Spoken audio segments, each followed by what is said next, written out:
So in this video we will discuss about glycolysis. As the name suggests, glycolysis means breakdown of glucose.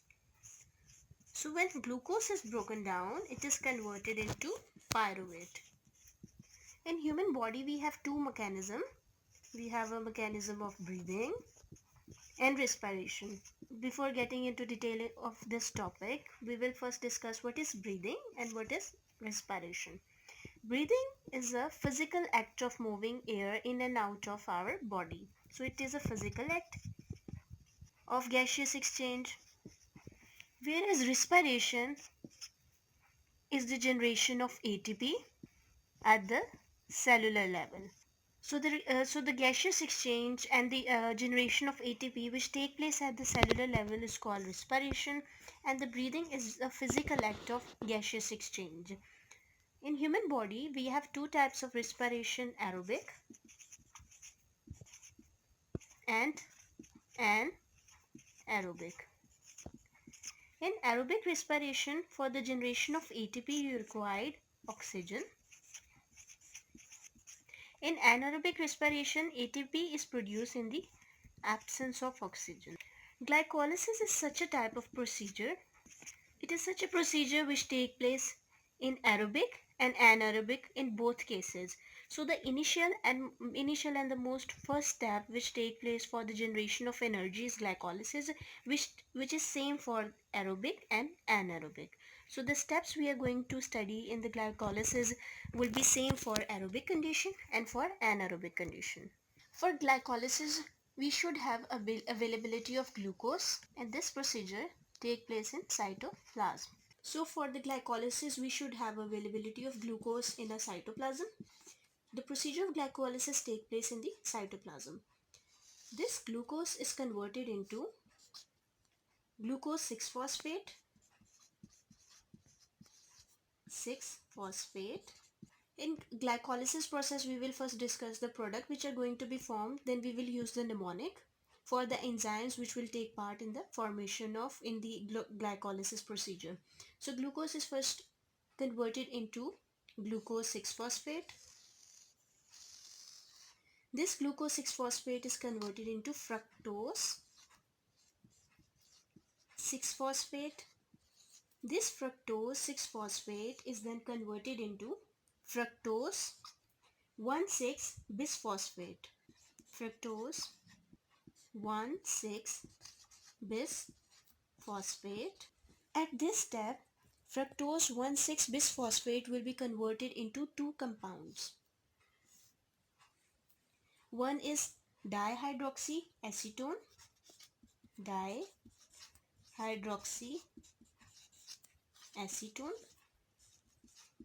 and the other one is glyceraldehyde.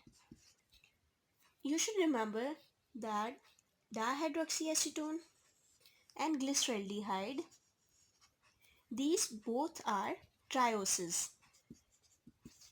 which means that these both compounds contain 3 carbon atoms. Now we will begin with glyceraldehyde. This glyceraldehyde, these both are interconvertible, so we can take any one of them. So we will begin with glyceraldehyde.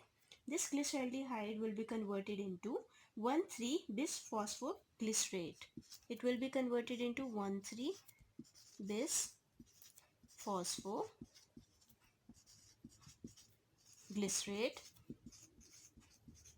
This 1,3-bisphosphoglycerate will be converted into 3-phosphoglycerate. This 3-phosphoglycerate will be further converted into 2-phosphoglycerate. This 2-phosphoglycerate will be converted into phosphoenol pyruvate.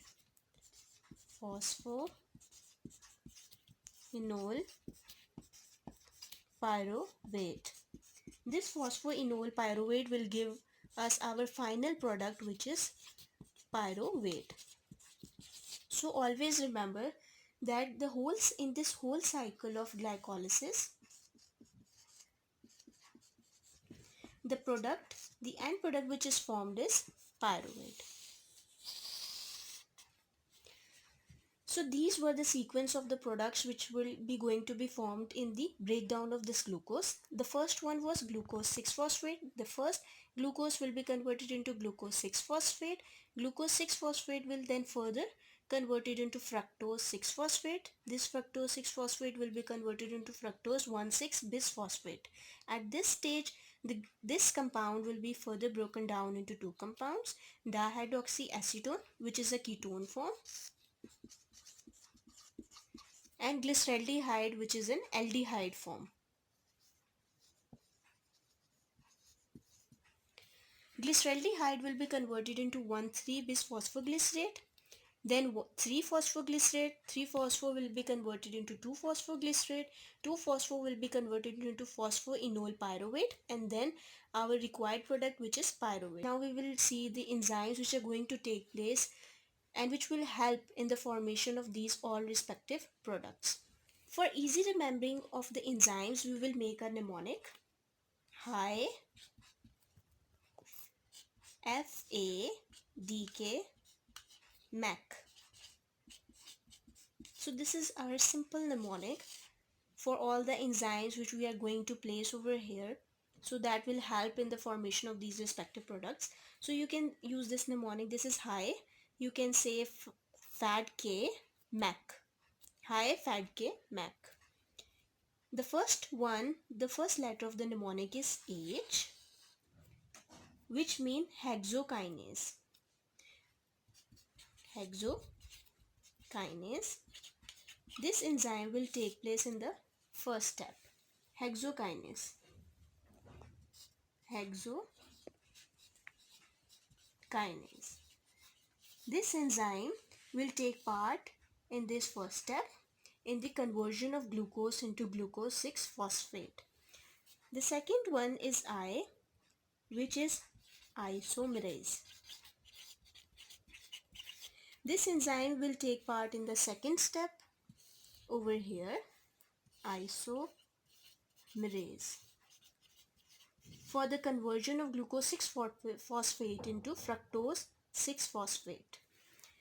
The next one is F, which is fructose kinase.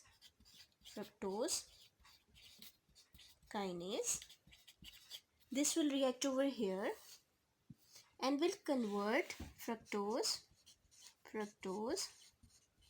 kinase. It will react over here. This enzyme will react over here and it will convert fructose 6-phosphate into fructose 1,6-bisphosphate. The other mnemonic is A, which is aldolase. This enzyme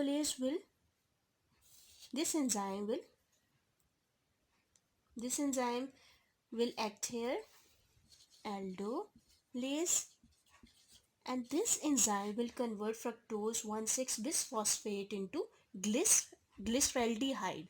Here you can see the aldehyde compound is formed and the enzyme which is working is aldolase. The other mnemonic is D, which is dehydrogenase.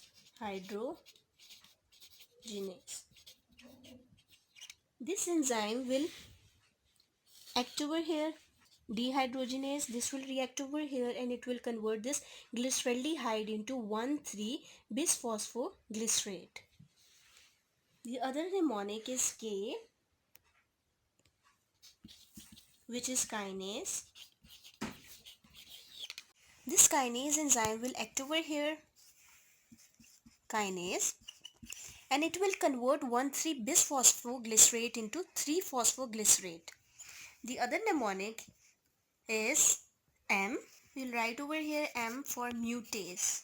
This mutase will act over here and it will convert 3-phosphoglycerate into 2-phosphoglycerate.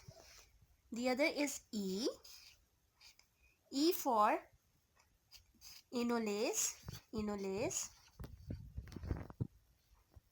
This enolase will act over here and it will convert 2-phosphoglycerate into phosphoenol pyruvate.